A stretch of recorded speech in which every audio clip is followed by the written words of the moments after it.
Good morning, everyone. I am Badibanga Promise, Regional Vice President. Welcome to Africa, welcome to Johannesburg. In 2009, Her Excellency Helen Sirleaf Johnson said, "Africa is not poor, but Africa is poorly managed." That very sentence resonates with me right here in this very moment. We are a continent of over 1 billion people. To some, we're still a country. To some, we're still that nation. We are a continent. We are Africa. And VUCA is here. And we will face VUCA. Many things happen in recent times. Our predictive models failed us. Our statistical approach have not worked. We could not predict the US election properly. We could not foresee a cabinet reshuffle in South Africa. We could not even predict the downgrade. The world is going astray from what we know. The world is going astray from what we've studied. The world is going in a different direction. It is moving very fast than we can manage it. So, what should we do? What is your role? What is my role this morning?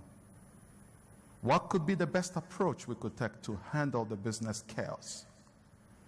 Volatility, ambiguity, complexity are all around us. What's your strategy?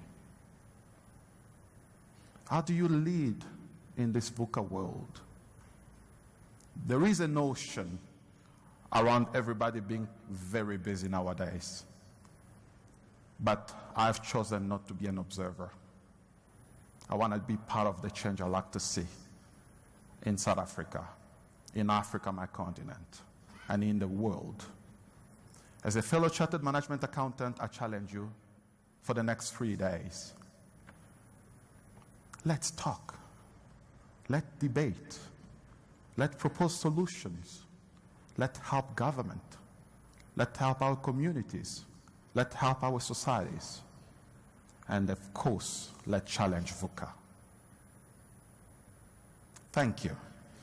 Keep out are doing 67 minutes a year as respecting the memory and legacy of Nelson Mandela. I worked with Mandela. He inspired us to be better human beings. I know from my experience that he was a pure soul whose human values and ethics guided him away and took us away from the precipice of a racial civil war in this country.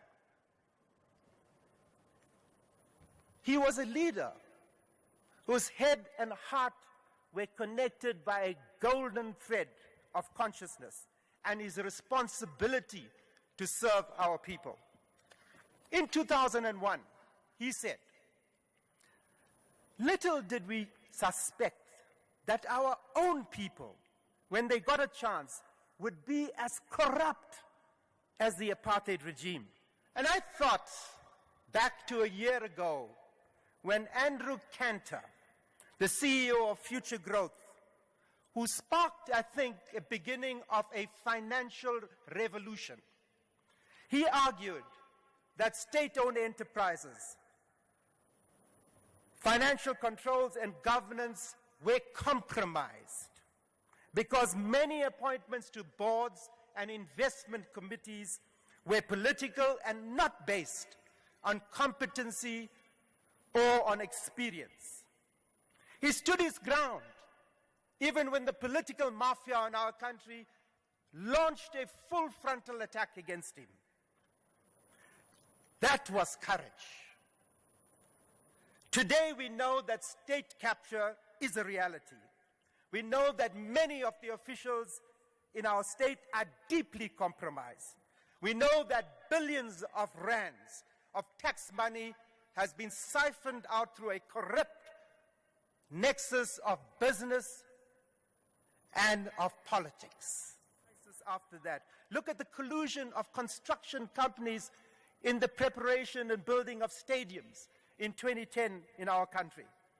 Look at the collusion of bread companies in South Africa who raise prices of the most staple food of the poor in our country and rob them of pennies, the few pennies that they have.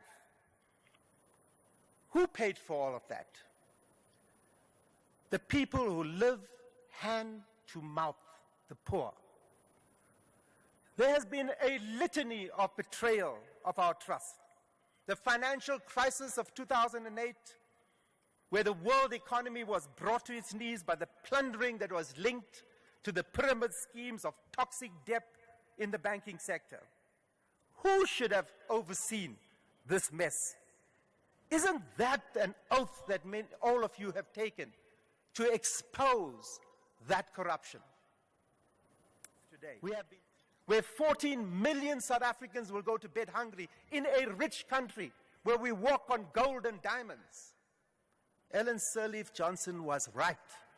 Our problems are not our people. They're not the wealth that lies under our ground or the natural resources we have. It is the collapse of leadership, of governance. We're living in what we call very extraordinary times. McKinsey tell us that over the next 10 years, 60% of us are going to see a third of what we do disrupted, changed, and transformed. Huge, huge change. We're seeing political change, seeing technological change. And that's something that can't be avoided. This is a time of huge, huge opportunity. Often we see bleak economic news, and the newspapers this morning are reporting the World Bank downgrading South Africa growth. But this is genuinely a time of opportunity. Technological change is a huge opportunity. We've seen it in Africa. Africa leads the world in banking. Africa's gone straight to banking on mobile devices, leading the world in technology, efficiency and effectiveness of those systems. And there's no reason why it can't do the same again. And this country will certainly be an engine for that growth and a place where those seeds of opportunity can start to grow into great trees. Of the much bigger lion.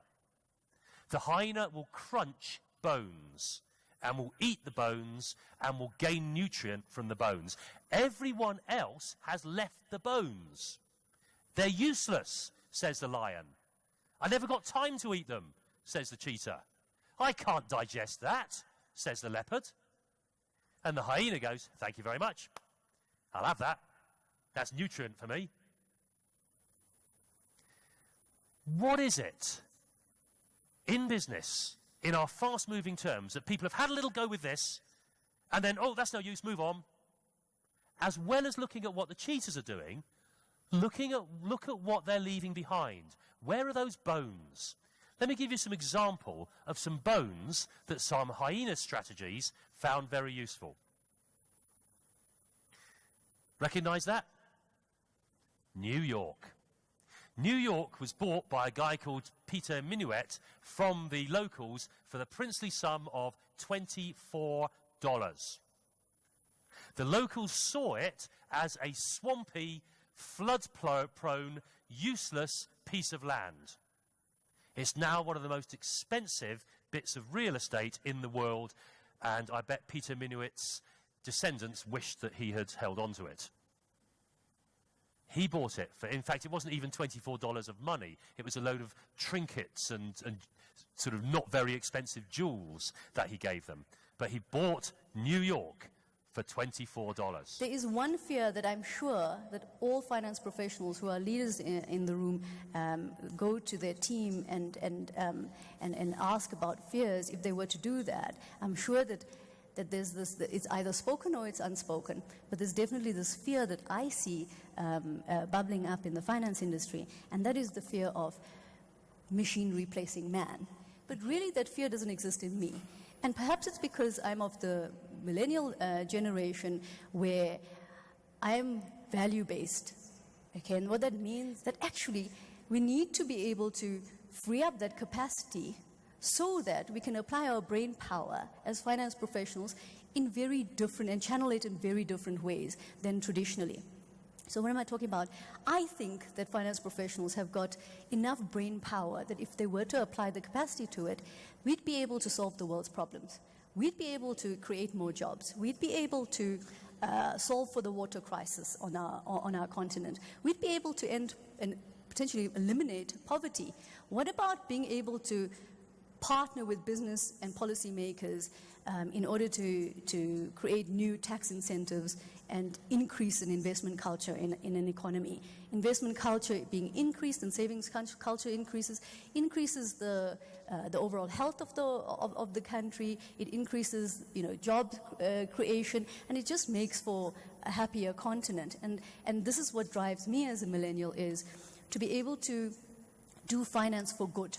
And so I'm not worried about that fear of machine replacing man, because I think we've got plenty problems to solve on our continent at least.